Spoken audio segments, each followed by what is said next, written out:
যারা জীবিত আছে অথচ আল্লাহর কাছে মাপ চেয়ে গুনাহকে নেকিতে পরিবর্তন না করে এমনিতেই মরে গেল হঠাৎ রাত দুপুরে, হঠাৎ মরে গেল দিন দুপুরে অথবা সকাল সন্ধ্যায়, হসপিটালে অ্যাক্সিডেন্টে, বসে শুয়ে ঘুমে, দীর্ঘদিন অসুস্থ হয়ে হঠাৎ মারা গেল।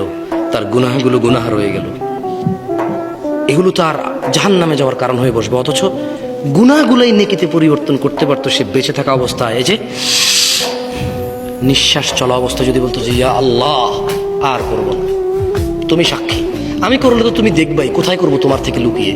তুমি দেখো আর চুরি ডাকাতি জেনা ব্যভিচার নেশা মিথ্যা কথা কিচ্ছু বলবো না। তবে তুমি আমার আগের গুনাহকে যেমনটা তুমি কোরআনে ওয়াদা করেছো যে নেকিতে পরিবর্তন করো, তুমি করো, আর তুমি দেখো আমি আর গুনাহ করবো না।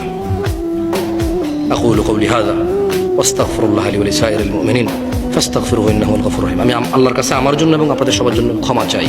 আল্লাহ আমাদের সবার সমস্ত গুনাহকে নেকিতে পরিবর্তন করে ক্ষমা করবেন। আমিন।